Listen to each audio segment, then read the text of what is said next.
Assalamualaikum warahmatullahi wabarakatuh. Perkenalkan, nama saya Filviana Zafila dengan NIM 250260076.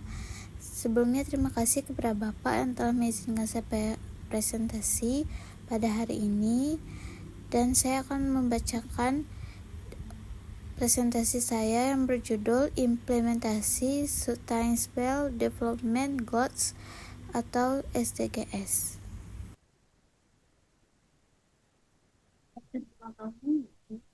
Dunia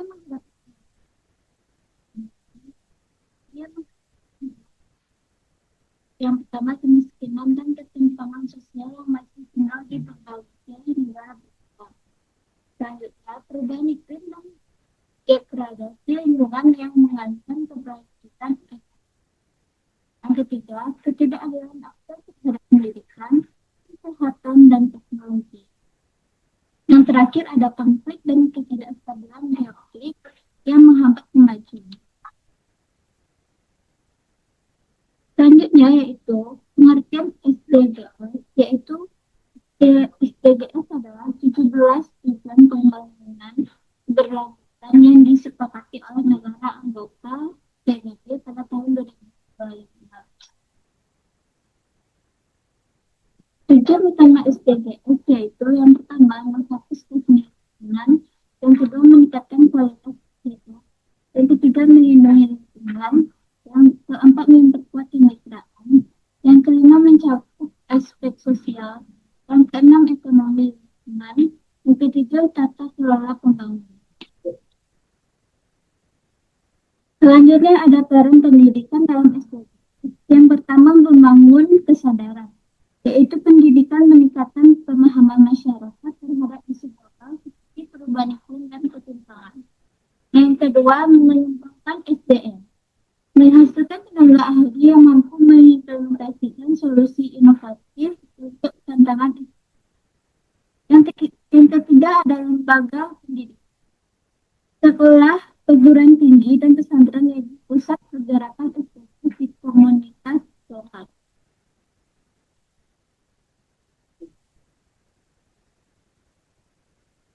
Selanjutnya ada implementasi SDGs di Indonesia.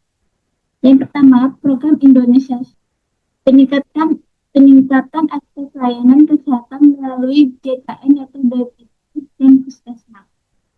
Yang kedua, program Indonesia Pintar, beasiswa dan BOS untuk memastikan anak sekolah tetap belajar. Yang ketiga, energi baru terbarukan. Target 23% baruan IGT pada 2025 melalui PLTS, PLTB, dan geothermal. Selanjutnya yaitu tantangan.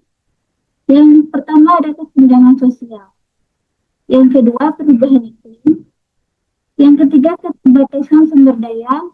Yang terakhir, adanya rendahnya literasi. Selanjutnya, dalam pencapaian SDGs, yang pertama ada inovasi teknologi, kecerdasan buatan, big data.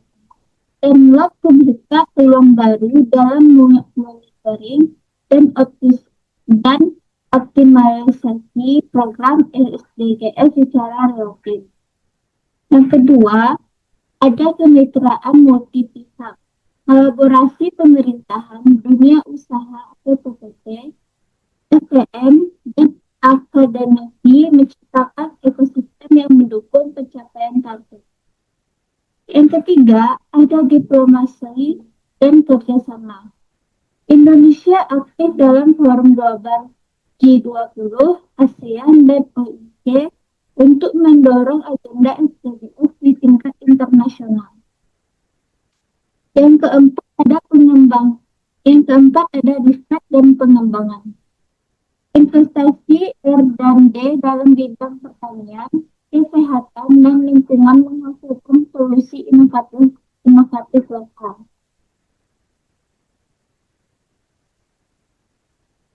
Selanjutnya, saya akan menjelaskan metode tentang studi kasus implementasi SDGs. Pertama ada program Kampus Merdeka.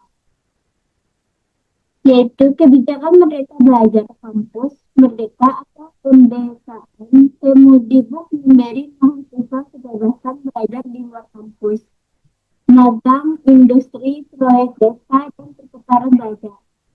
Program ini meningkatkan link connect antara pendidikan tinggi dan kebutuhan industri.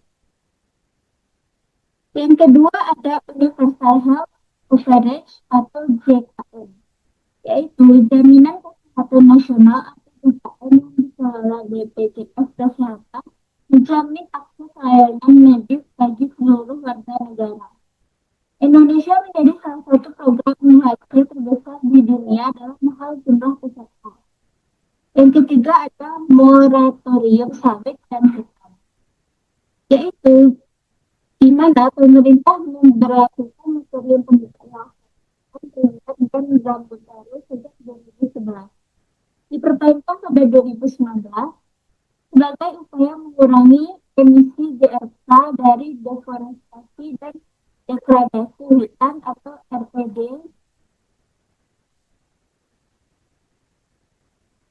Selanjutnya, rekomendasi strategis, yaitu yang pertama ada penguatan kolaborasi, yang kedua ada edukasi, yang ketiga ada monitoring, yang keempat ada akselerasi berkelanjutan, yang kelima ada pembiayaan inovatif, yang keenam ada kerjasama internasional.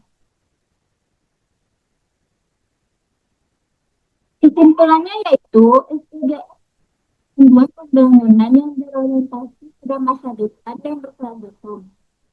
SDGs merupakan kerangka pembangunan global yang komprehensif mencakup 17 tujuan, 116 target, dan 169 target, dan ratusan indikator untuk dunia yang lebih baik pada 2030.